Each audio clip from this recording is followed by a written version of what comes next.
अस्सलाम वालेकुम। पाकिस्तान में ज़ाहिर है तहरीक लब्बैक के जो क्लैशेस हैं वो बहुत तशवीशनाक सूरत हाल अब हो गई है।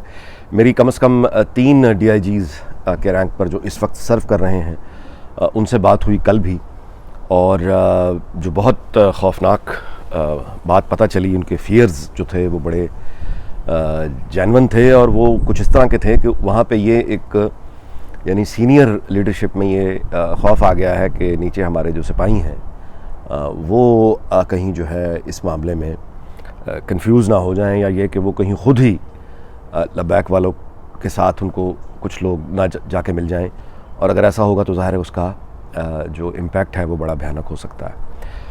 रेंजर्स कॉल करने की बुनियादी वजह ऑब्वियसली हेल्प आउट करने की ये थी कि ये खौफ ख़ुद पुलिस के कमांडर्स में आ गया था कि ये क्योंकि बहुत से सिपाही ऐसे हैं जिन्होंने इनकार कर दिया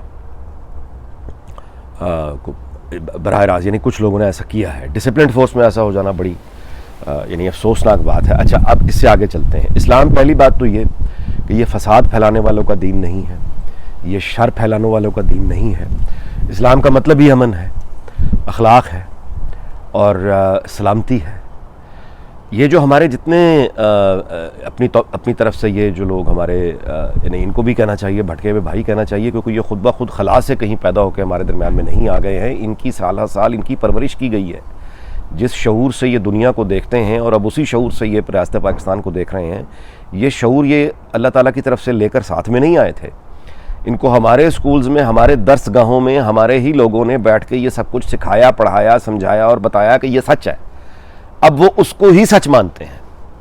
ये सब जब हो रहा था तो ऑब्वियसली उस वक्त जो जिनकी ज़िम्मेदारी है कि सिक्योरिटी पे नज़र रखें, ज़ाहिर है कि वो हुब्बुल वतनी का नाम लेकर आते हैं और उसके बाद अपनी तरफ से नेक नियती हों, लेकिन जो फिर वो एक्शंस करते हैं कभी MQM के नाम पे, यानी जो वो चीज़ें बना के यानी खड़ा कर देते हैं, उसके बाद वो यानी आप देख लें किस तरह फिर गले पड़ती हैं।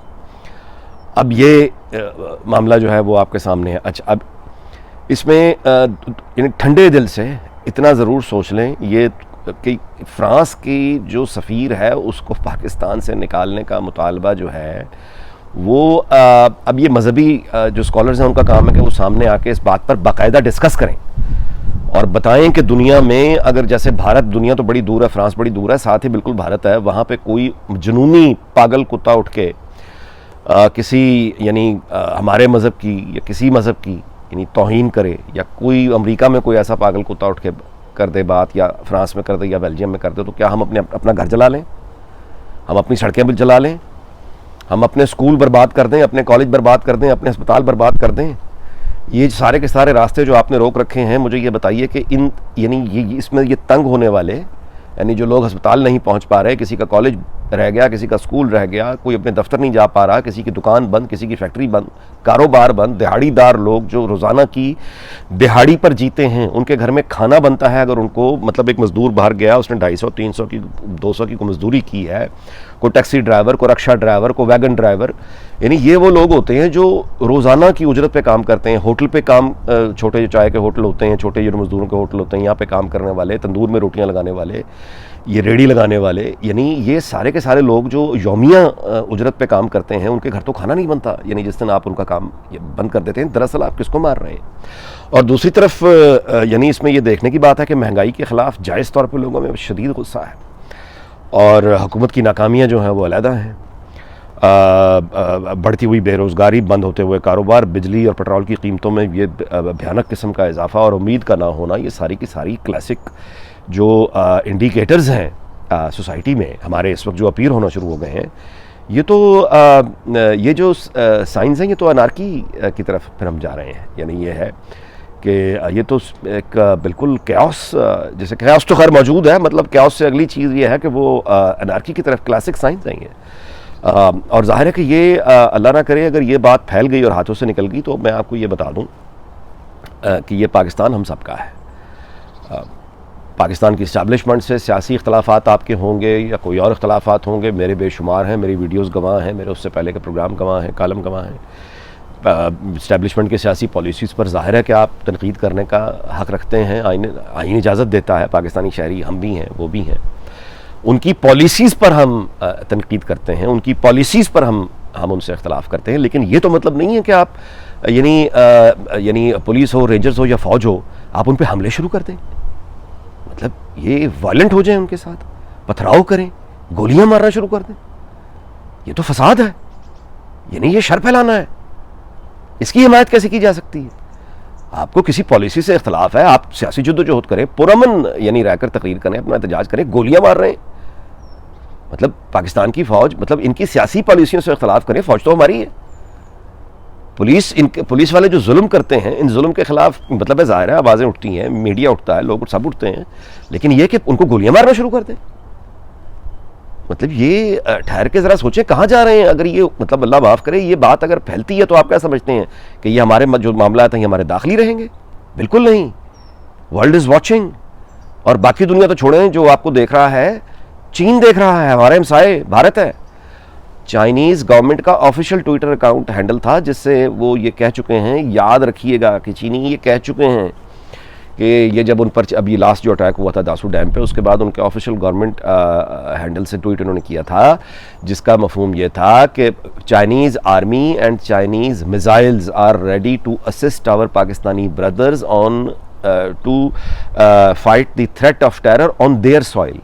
उर्दू में इसका तर्जुमा ये है कि चीनी गवर्नमेंट ये कह चुकी है, जब उनके इंजीनियर्स को दहशतगर्दी का वाक़या दासू डैम पर हुआ था उसके बाद उन्होंने ऑफिशियली ये बात की थी चीन ने कि अगर पाकिस्तान में जो मौजूद दहशतगर्दी का ख़तरा है, यानी चीनी फ़ौज और चीनी मिसाइल पाकिस्तानी भाइयों का साथ देने के लिए तैयार खड़े हैं पाकिस्तान की सरजमीन पर। इसका मतलब ये है, यानी इससे ज़्यादा खुल के वो क्या कहें?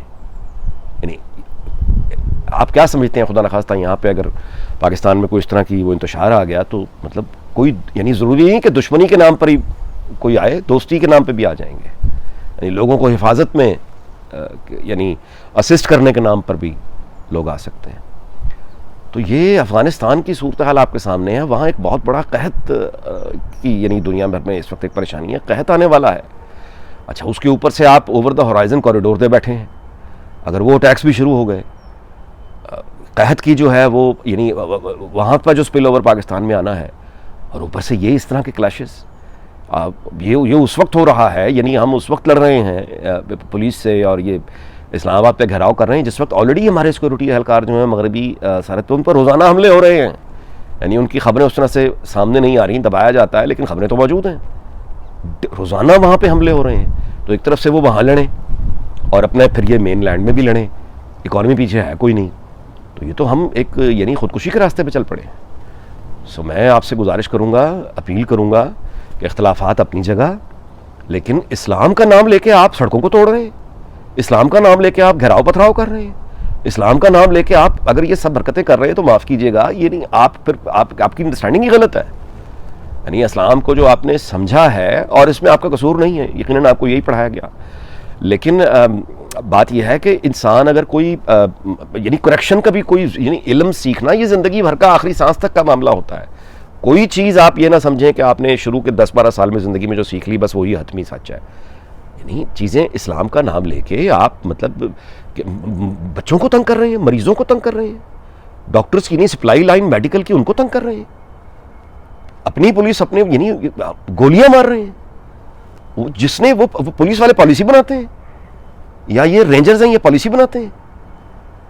तो मेरा मतलब है कि ये हमें दुआ करनी चाहिए कि हम इस फसाद से निकल जाएं, वरना तो हमारा यानी दुनिया तो देख रही है ये इंतज़ाम, और उसके बाद उनकी दिलचस्पी हमारे न्यूक्लियर एसेट्स में है, और बार बार इस बात का जिक्र पूरी दुनिया में आ रहा है, अमेरिका बार बार इसका जिक्र कर रहा है, भारत क्यों पीछे रहेगा? जाहिर है आप इमेजिन कर सकते हैं कि इस तरह का ये क्याओस, ये एनार्की की तरफ अगर खुदा न खास्ता हम चले गए तो फिर उसके बाद बाकी दुनिया की दिलचस्पी तो न्यूक्लियर उसमें है। वो अगर कोई जॉइंट कंट्रोल वहाँ पे आ गया तो बस फिर हम फारिग हैं, फिर हमें ठीक रखने के लिए इंडिया ही काफ़ी है। सीरियसली मतलब ये चाहते हैं? ठहर के सोचें, अपने मुल्क को, अपने घर को इस तरह आग लगा के क्या मिलेगा आपको?